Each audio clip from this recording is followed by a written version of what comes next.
able to identify with those who look like them and who live the way that they do, not in a way that is inauthentic and stereotypical, but in a way that actually reflects their lives.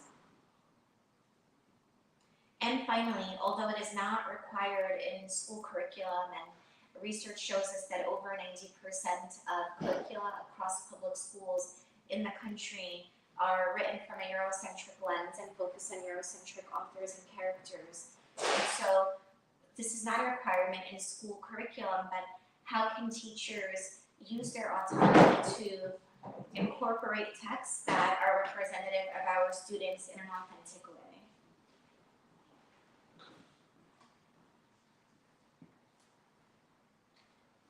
And so some of the essential questions that we want to examine today are: how can teachers effectively incorporate diverse literature in the classroom? And how can we do this across various content areas? Oftentimes outside of English, educators struggle with how to incorporate this in a math or technology or science space. How can teachers effectively incorporate authentic multicultural literature in the classroom to represent the student population? And how can teachers incorporate and encourage student voice, lived experience, and histories of our students outside of what historically has been considered to be the classics in public education? And so something that I want for us to reflect on as we're sitting in this space is: what are your experiences with being reflected in the classroom as a student? So when you think back to your K through 12 education, how often were you authentically and correctly represented in your learning process? And for those who are educators and joining us, what is your experience with inclusivity in your lessons, and what are some of the challenges that you face while teaching? So whether you're thinking about this as a former student or an educator lens, and we're just going to hold on to our thoughts so that we can revisit this later. We do want to examine the impact it has on our students who are forced into marginalization when they are not included in their learning process. And oftentimes we don't even recognize as adults what that was for us as we were growing up and completely erased from the learning process. And so why is this meaningful? A multicultural education includes race, ethnicity, class, gender, sexuality, religion, language, family, and it also opens the door for us, the doors for our students to learn about one another and to also learn about themselves in an authentic way. And this creates so much potential for cross-cultural understanding and tolerance among students. So how are our students taking this outside of the classroom?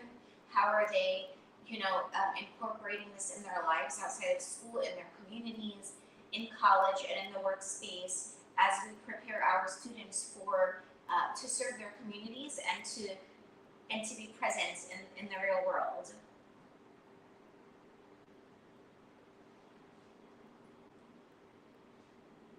We're going to come back to the microaggressions. If you look at the left there, you'll see from white fragility, which we know was very popular in post the 2020 uprising of the Black Lives Matter movement. And just to look at some statistics that I pulled from there, the one that we want to focus on today is that at least 92% of teachers, 82% of teachers across the country are white. And so although this is from a few years ago, it's still very close in 2024. And so at least 50% of the student population in the country are students of color. And our educators are not reflective of our student population. What impact does that have on our students? And also we just see here further research that shows that half of our students, at least in the public education system in the country, are students of color and students that are forced into marginalization. And to add to some of the questions we thought about a few minutes ago, have we been reflected in our learning process through our K through 12 experience? What percentage of the books that you either read in school or taught in school were represented by people that come from marginalized communities. We just want to sit with that for a little bit. So, you know, whether you're thinking about your children and your parents with us, or you're an educator or a student, how many books, even through college education, I know personally through K through 12, learning mostly in northern New Jersey, undergrad, grad school times 2, there have rarely ever been any experiences where we read our authors that have been forced into marginalization in the context of this country. And so it'll be interesting to hear towards the end what some of your experiences with this have been as well. And so what is the result of lack of representation or inauthentic representation? Because sometimes there is representation. We see this, for instance, during Black History Month when educators use the same Dr. King, I Have a Dream speech, and taught in a way that's not even reflective of Dr. King, and taught in a way that waters down his teachings and that takes away from the fact that he was a radical. And so he then becomes presented in a way that is comfortable for people that are white. And so that's why we don't just want the representation, it needs to also be authentic. And so according also to research, children's self-image is negatively impacted by the way that they see themselves in texts. Now imagine going through the K through 12 schooling system and not seeing yourself at all, or when you do see yourself, it is in a very particular negative light. And from the lens of someone who is Arab, Palestinian, and Muslim, we know that anytime any of these come up in a public school setting, it's coming from a place of a false narrative and a very stereotypical lens. And so what impact does that have on our students who are brown and Black and marginalized? In addition, seeing only negative or laughable images whenever a person's marginalized group comes up, whether it be for our students that are immigrants, are undocumented, are part of the LGBTQ community, or any community that is marginalized. And so what we must do is counteract these negative stereotypes that are depicted in school, and how can we do that? And how can we do that also in a way at home where we're not only relying on the public school system, which was not created to serve our students to begin with. So on the left here, you see an example of a book that has since been pulled from Scholastic, but it depicted an enslaved person who was a cook for George Washington, and the way the book was written shows that the characters are happy to be enslaved and to be cooking for George Washington, to be baking this birthday cake. And so because of the backlash, the book was since removed, but that's why it's very important, whether we're parents at home or educators in the classroom, it's not just about having the representation or just looking at a book for characters who are people of color, but actually, like, is this authentic? Is this a true story? And then on the right here, and as we've seen time and time again, the false narrative relating to Native Americans and the way that they are depicted, which is typically in a way that they serve as assistants to Euro-American colonizers. And so somebody who's just looking at a cover or just looking at characters might say, well, this is a diverse text, or this is a diverse film.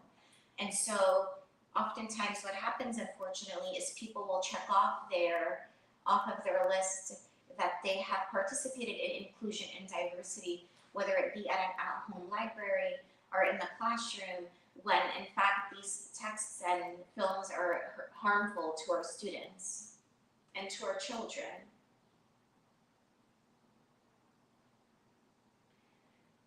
What are some tools of deconstruction when we are counteracting these harmful depictions in the classroom? And this includes promoting diversity, allowing students to connect to the culture of others. So it doesn't necessarily have to be a direct reflection of the student population, but of all people, so that students are able to build not only their tolerance, but their care towards community. How do we teach children to extend their empathy, especially when they see those who do not have their exact lived experience? Honoring student voices, so giving students the freedom to think and discuss. Connecting students to rich cultural backgrounds, and also promoting critical consciousness. So there doesn't have to be a direct reference. So for instance, if I am pulling from a text that has to do with immigration, and the character is from Central America, and there are other students in the classroom who have experienced immigration from different parts of the world, it doesn't have to be that the experiences are replicas, but they would be able to just pull from the commonality. A few years ago, and as some of you may know, I teach 12th graders, and a few years ago I had a student who has an Indian background and was in public schools in New Jersey in her K through 12 experience, came to see me at the end of a class and was very emotional, and said that she didn't know that there were writers from India, because during that class, what I used to teach, the annotating and the analysis, I had pulled a few pages from an Arundhati Roy text, who's an Indian writer, brilliant writer. And so she was almost 18 years old and was not aware, because she went through her entire schooling process without ever once being exposed to a writer from her homeland. And so how does that impact our students when they are not only misrepresented, but also erased from their entire learning process? What messages are we sending to children about their self-value, and how does that impact their self-image and self-esteem as a result?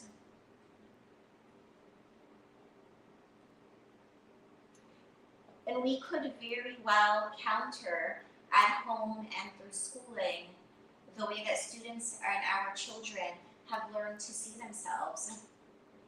We can show them who they are in ways that are authentic, and as a result they develop an understanding and an appreciation for one another. This also helps for seeing a decrease in behaviors such as stereotyping and discriminating, and with things that we can carry out into college and the workspace and public spaces.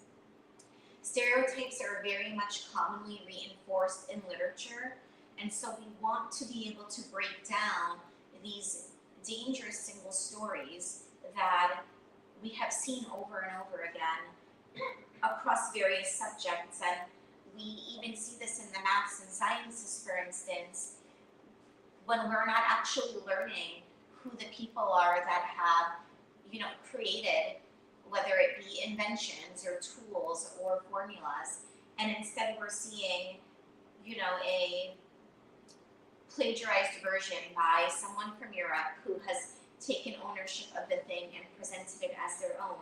And so our students and children are not learning that their people have made great contributions.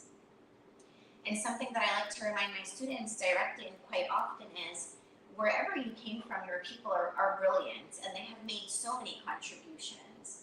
And for people, and for our young people to hear this for the first time at the end of their school and career, it is quite not only unfortunate, but also we want to think about how this is intentional.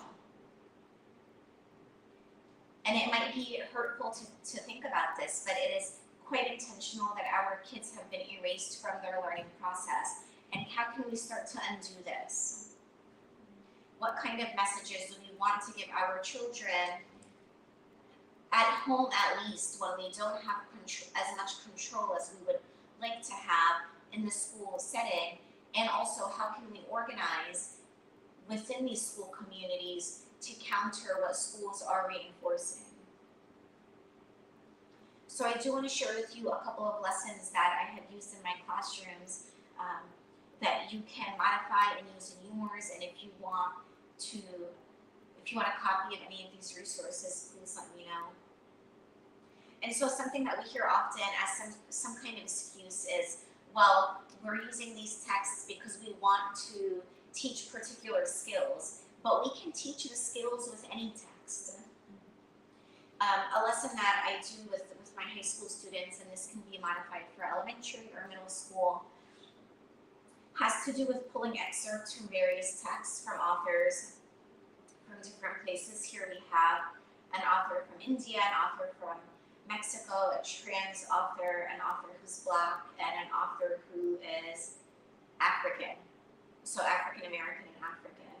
And so because we don't have the resources for novels for our students and our classes, even just pulling a few pages from each novel, making copies, and just allowing that student choice. So something that I'll do is I'll put together just a quick slideshow giving some background in each one of the authors so that the students can go up and choose the one that they feel they relate to most, or somebody who's very much different than who they are. If you look to the right there, you'll see that the topics, regardless of these novels, are so different from one another, but they're the same topics and themes. And so we're still able to read different texts in the classroom and fulfill the same skills that are required through the state standards and through the school districts. Because all authors have contributions that are great that they can make, that our students can learn from. And so we want to shift away from only valuing texts that are written by white authors and be able to appreciate and understand different cultures through the lens of authors who are writing about their own experiences. So, for instance, if I am, seeking the lens of someone who has migrated from a different country, from one country to another, and I want to learn about what that experience is, it makes most sense that I find an author who has had that lived experience. And so as part of this lesson, when students are choosing the text that they're most interested in, students are focusing on pulling from the text, they're working on characterization, they're working on textual evidence, and so we're still able, again, to hit these standards and skills that they're supposed to meet that are required, although none of these texts are traditional texts that you would normally see, that may be required by a school district.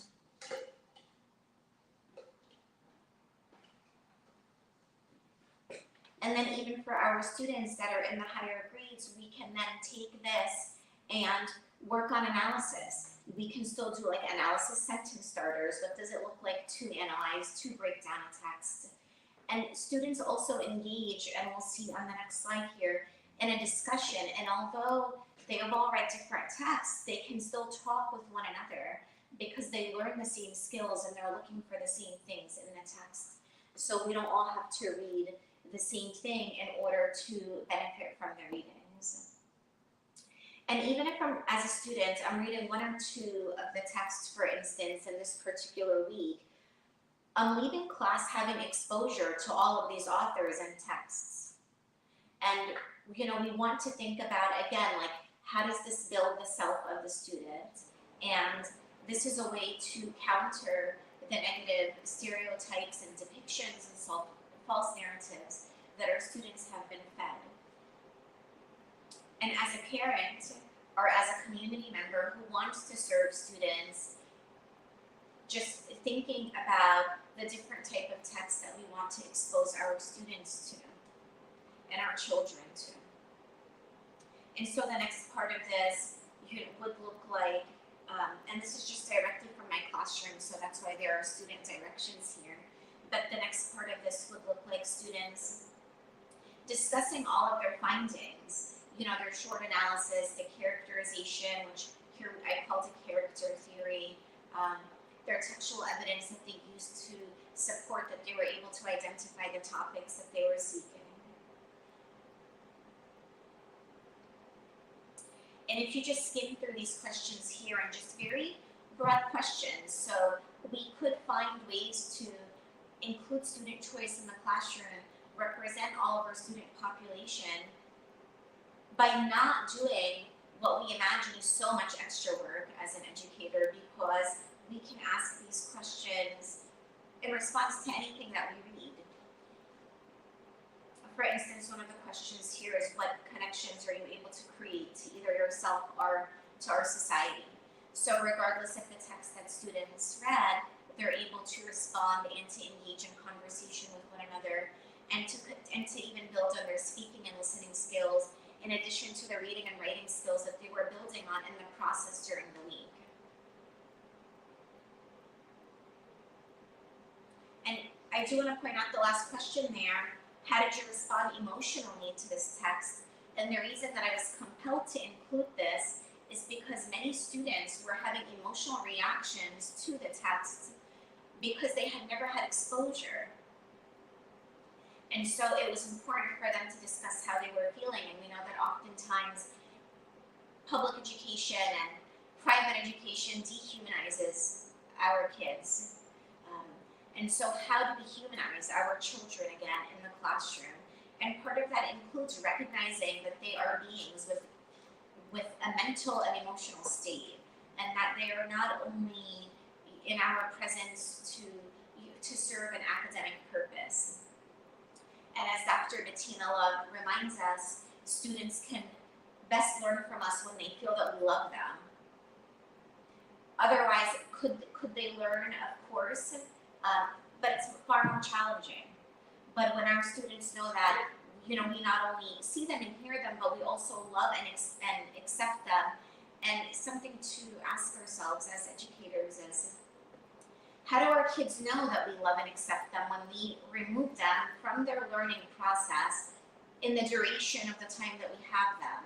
What is the evidence that they have that we even see them, or that we recognize them, or that we accept them for their identity and individuality, and also as a collective classroom?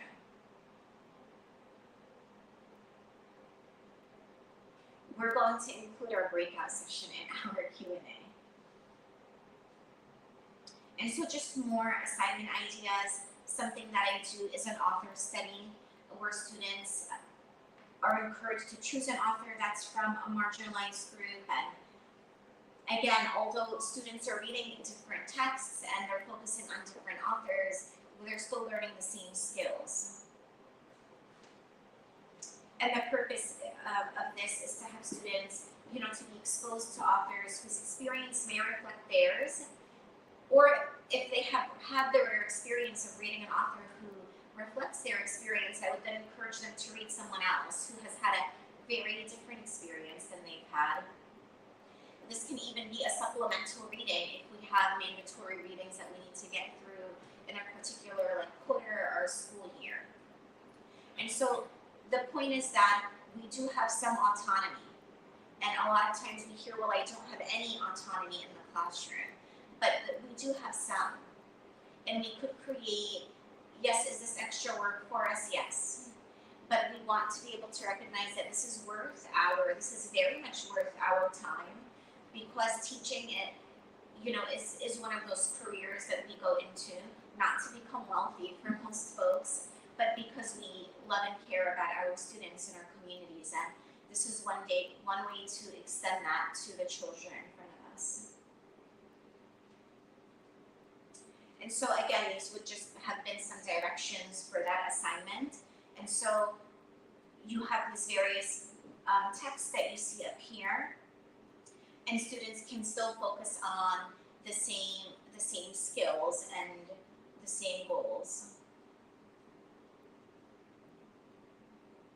And so this can look like we're still building on our reading, we're building on our writing, we can still learn what are the steps and the processes around research.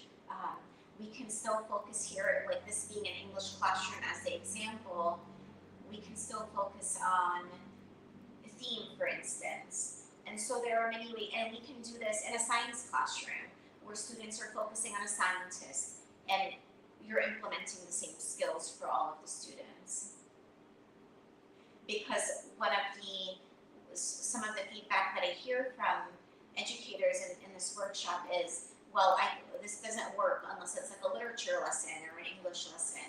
but we could make this work in any space. And if anybody wants this marginalized authors list, please let me know, I will share with you.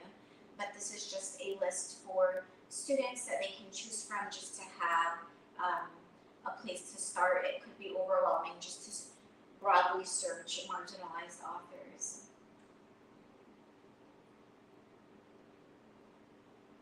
Another assignment that I do with students, and I do this even with my college students, is I'll have students interview a person who is from a marginalized group, and if they're marginalized, then a person who experiences marginalization in a different way than they do.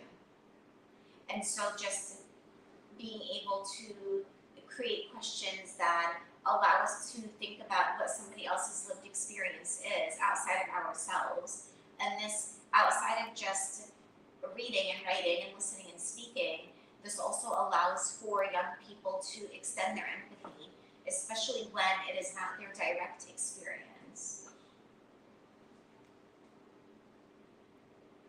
And these could be fun. People make videos, people make slideshows with these.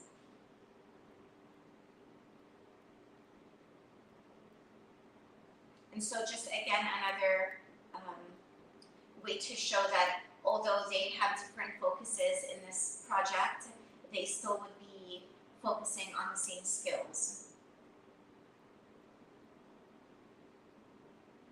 And as you can imagine, oftentimes students come back with their findings, and what more authentic way to learn something than to talk to the person who has the direct experience, and we'll share about why this was intriguing for them, why did they want to learn about this particular person's experience, and how did their views change, and also just talking about shame when it comes to something like this, because it's not easy for us to admit, well, I had these particular thoughts and biases about this person or group, and through this I have begun to unlearn what some of these are.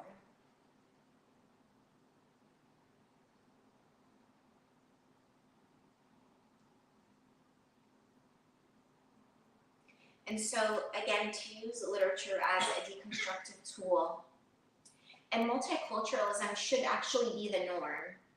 Like, the norm should not be that we're trying to secretly throw this in as a supplemental, additional, extracurricular thing as part of the 10-month pacing.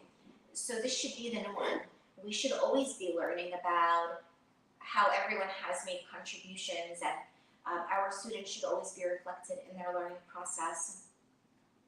And if we're able to have classroom libraries and decorate even our classrooms, what messages are our kids getting, whether they're in kindergarten or in high school, from the way that the classroom is set up and from the books that are in our classroom libraries?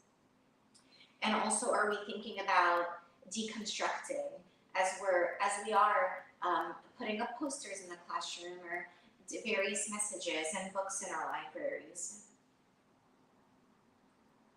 And even having these conversations with our students. So prior to introducing the multicultural lessons, I have just open conversations and dialogue with my students and ask them, how often they have been reflected in their learning process. And I think at most I've only ever had like 2 out of an average of 20 to 30 students at a time in over a decade now, who were able to recount times where they felt like they were authentically represented in their learning process. And also talking to students and making them conscious around, do you think this was intentional? And how has this made you feel? And, are you enthusiastic about coming to school? And sometimes we wonder why our students of color who, for reasons relating, as we know, to white supremacy and racism, have, especially Black boys and then students who are disabled, have a much higher suspension rate. But why is it that many of our students might not be really encouraged and enthusiastic about attending classes? Are they seeing themselves in their learning?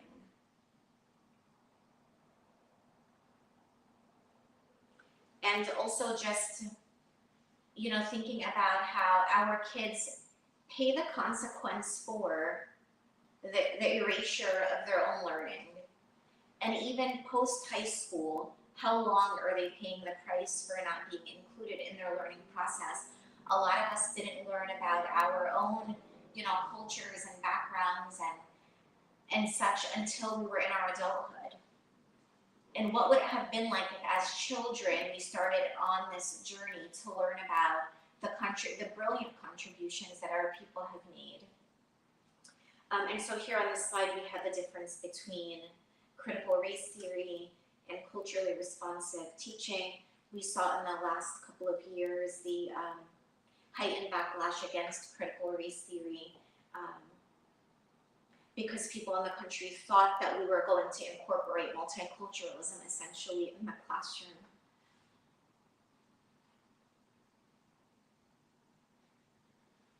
And again, culturally responsive teaching and multiculturalism are philosophies and strategies that should be embedded as part of our normal academia with our students. And so we can't really talk about this without also talking about microaggressions in the classroom. And oftentimes they are minor and they might not be very obvious. And so we would just want to look at some examples of them so that if we're engaging in them or our children or students are being imposed on them, we just want to be able to recognize them. And as we go through these, you might notice that some of these have been imposed on you either growing up or in the workplace. So these are not all of them, of course, but these are some of the more common ones that I have come across. The first one is mispronouncing students' names, especially after being corrected. Oftentimes, people will offer a nickname or a shorter name for a student or a young person, so that this, is befitting to their own comfort, has nothing actually to do with the child. It's very self-centering. And so when a person has gone through like several years of higher education, they should be able to pronounce names. And so, asking a student to provide you with a nickname might seem like maybe it's not a big deal, but in fact what happens is it contributes to the erasure of that child's identity. Because so now not only are you not included in the learning process, but we're also going to take away from your name so that the adults in the room feel more comfortable and don't have to learn something that they had not been exposed to. Another common one that we see is setting higher or lower expectations for our students based on their race. Many of us may have had the experience. I recently had an experience where a colleague suggested that I don't support a student who is from a South Asian background because the assumption was that student would not need any support because of their background. And so some people might think, well, that's something positive, but even positive stereotypes are also unwelcomed because they also provide a disservice to our kids.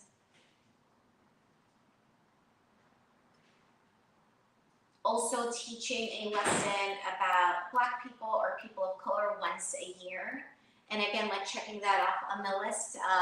I practice inclusion and diversity as an educator, or I am a parent who has exposed my child to one diverse text for the year, so we're good.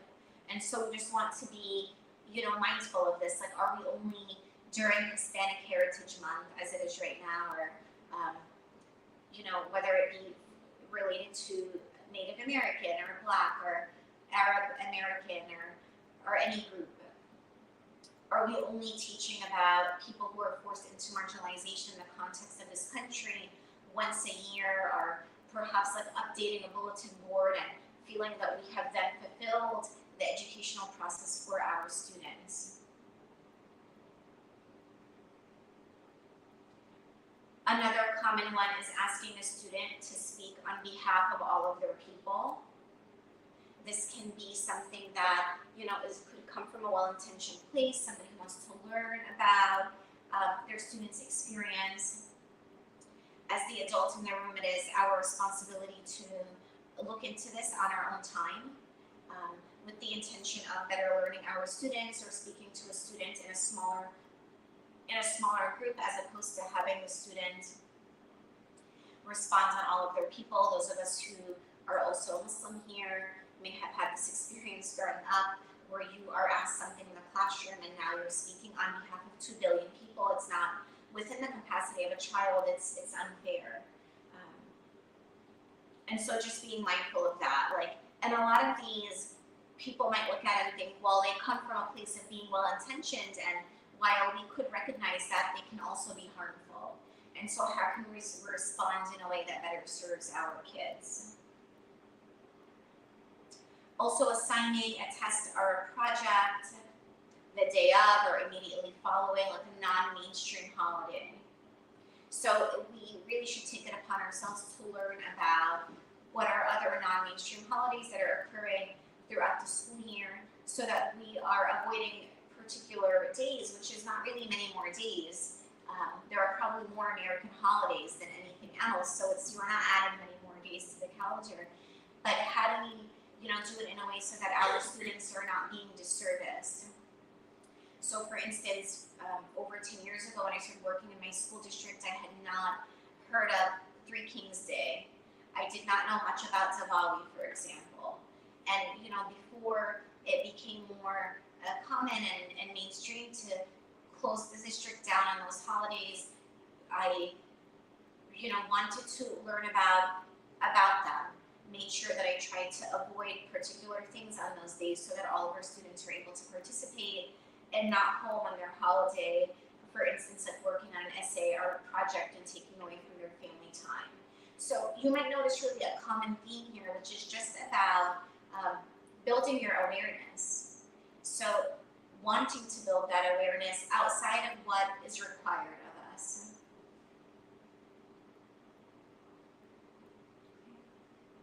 And then also just finally,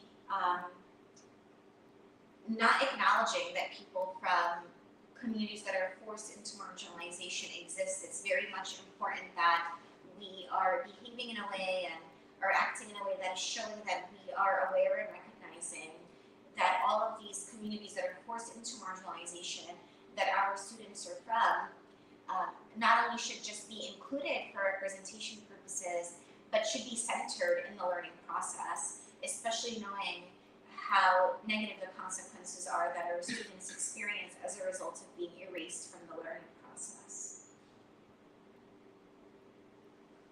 And language is very important. We know that language is imperative when we talk about any of this. And so, for instance, just becoming aware, even teaching our students these terms so that they have the language to express themselves. Oftentimes when we talk to students who have had educators' biases and racism and microaggressions imposed on them, students will find it difficult to articulate that they've had those experiences, but they'll know, for instance, that they were mistreated. And so giving our students the language and the tools to be able to talk about their experience. And this could be where it's done in a way that's natural, where maybe like on a weekly or bi-weekly basis, I'm including a term that has something to do with their reading. We're mentioning it in the classroom, we're talking about it in discussion, so that our students are able to articulate themselves in a way where they can engage in self-advocacy. Okay, and there we have it, teaching students self-advocacy. And so what does this look like when we put this into practice? We want to honor our students by seeing them as a person first. As a person that we extend our empathy to, and as a person that we accept and love and care about, before we see them as someone that we are using so that we can fulfill these data charts based on state tests and benchmarks. And using them in a way that's going to serve our purpose as educators because we need to show growth on a particular document. Something that is helpful for us to do as educators as well is to organize with people in our school communities that are like-minded. so that when we are advocating for our students, we're doing it in a way where we are not by ourselves in the struggle towards advocacy. This might look like a union space, or this might look like a space that you're creating so that you're organizing with like-minded educators. And we can implement most or all of these when it comes to anything that we want to organize around in a school community, be it around what we're teaching our students, or around Palestine, or around Indigenous people's rights, or Black liberation.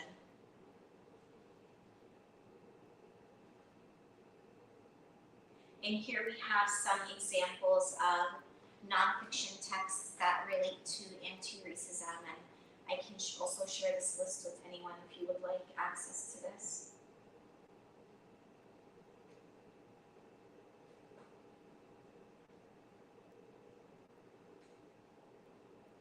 And so something that I think is really important is recognizing that none of what we're going through is going to be something that will be mandated on you, like per your district or per the state that you work for.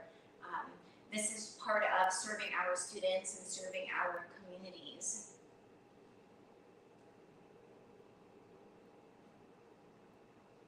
So we are going to shift into a Q&A, and I would like for us to think about some of the questions that were shared with you early on around, have you been a part of your learning experience, your learning process growing up, and as an adult, how do you think that could have impacted you?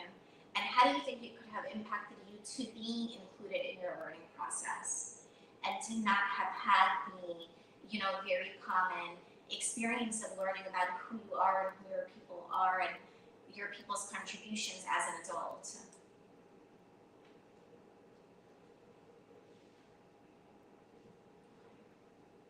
So that's 9, I think we're okay on. Do you want